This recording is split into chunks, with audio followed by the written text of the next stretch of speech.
Hier donc, je vous ai passé le bilan hebdomadaire de l'opération spéciale militaire russe lancée en Ukraine, dans la République populaire de Donetsk, mais aussi le bilan de l'opération de chasse, n'est-ce pas, des poissons de Zeleland dans le nord de l'Ukraine qui constitue le sud en quelque sorte de la Russie. Je veux parler de la région de Koursk.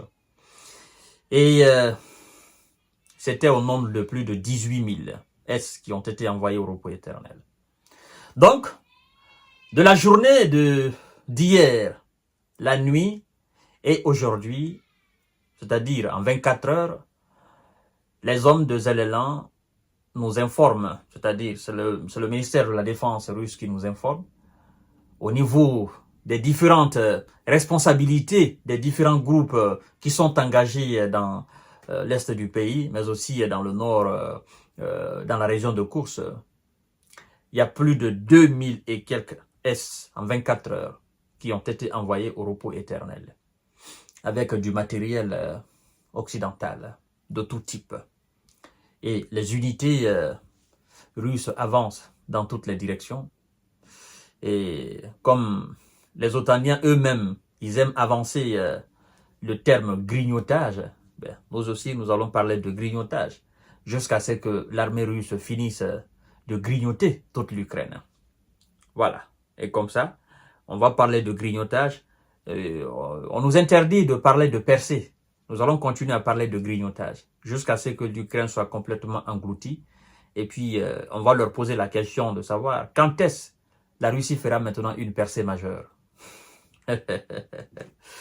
La langue de Molière. On parle de grignotage, puis on dit une avancée majeure. Bon, avancée majeure, quelle est la différence en termes militaires entre avancée majeure et percée majeure? À moins que les experts militaires viennent nous expliquer cela, c'est très important. L'armée de M. Zeleland a perdu plus de 2000 S en 24 heures selon la défense russe. L'armée russe a lancé une frappe groupée avec des armes de haute précision contre des ateliers de production de drones, des lieux de déploiement d'unités et des installations énergétiques liées à l'industrie militaire de M. Zeleland, rapporte la défense russe dans son bilan quotidien. Alors, toutes les cibles désignées ont été touchées. Nous allons parler maintenant des différentes responsabilités et des différents groupes. Mais avant tout, s'il vous plaît, partagez la vidéo dans tous les groupes possibles. Nous faisons énormément d'efforts pour vous informer de tout ce qui se passe dans ces coins-là. Et nous souhaiterons aussi que vous ayez l'aimabilité de cliquer juste sur le bouton partage, de partager la vidéo.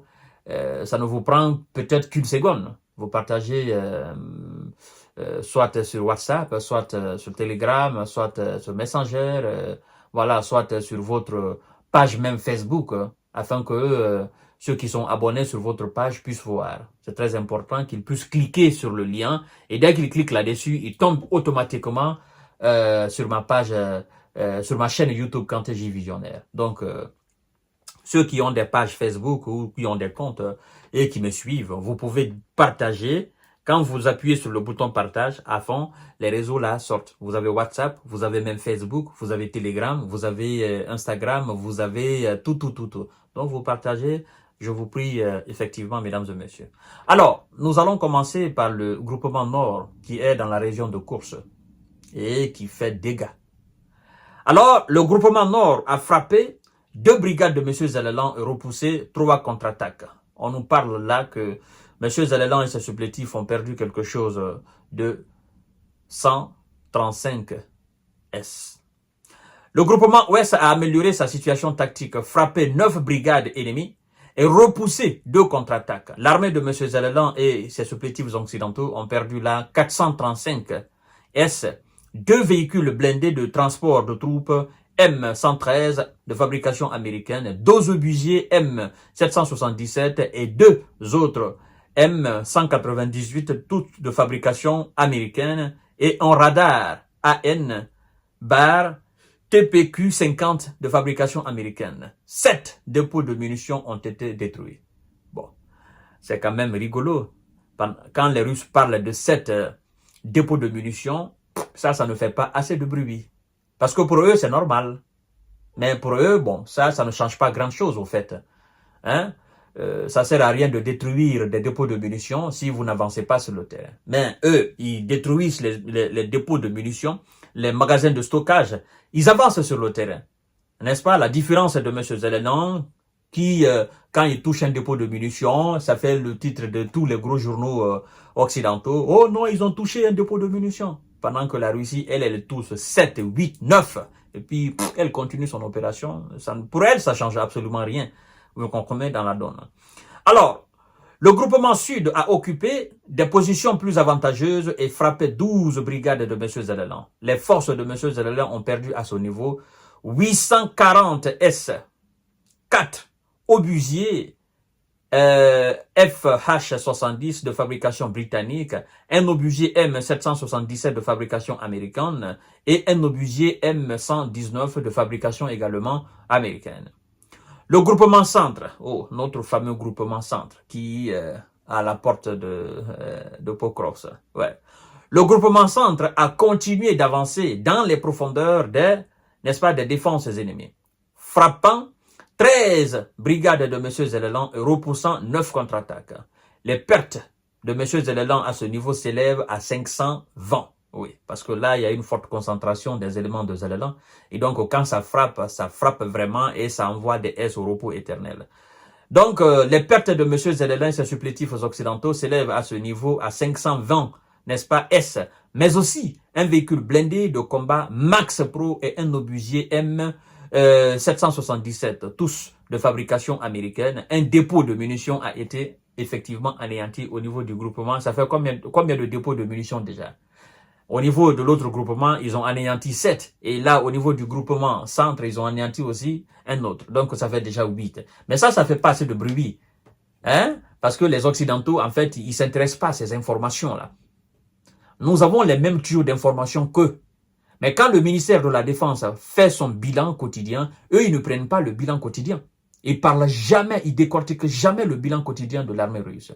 Vous comprenez? Ils prennent juste quelques parties qui les intéressent. Et ils viennent sur les plateaux, ils font le débat là-dessus. Par contre, le véritable bilan, c'est ce que moi je suis en train de vous donner là. Ils ont les mêmes sources d'informations que nous autres. La différence, eux, ce sont des télés classiques. C'est tout simplement la différence. Alors, le groupement S a amélioré sa situation le long de la ligne de front et frappé 5 brigades de M. Zelensky. L'armée de M. Zelensky a perdu à ce niveau 160 S, mais aussi 2 canons automoteurs César de fabrication de nos amis français. Voilà, automoteur César. Le groupement Dniepr a frappé 4 brigades de M. Zelensky. Les pertes de M. Zelensky s'élèvent à ce niveau à 60 S. Un dépôt de munitions a été détruit. Donc, ça fait déjà combien de dépôts de munitions? Ça fait déjà 9 dépôts de munitions. Vous voyez? Donc, mais pour les Russes, ça ne change rien. Ce sont des matériels, des munitions envoyées par l'Occident. Et donc, quand eux, ils les détruisent, ils continuent leur chemin parce que, bon, pour eux, ça ne change rien.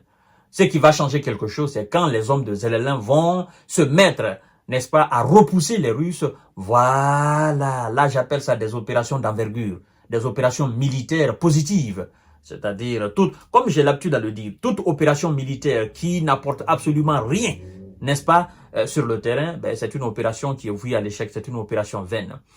La défense aérienne russe, mesdames et messieurs, nous apprend qu'elle a abattu 6 missiles guidés Neptune à longue portée.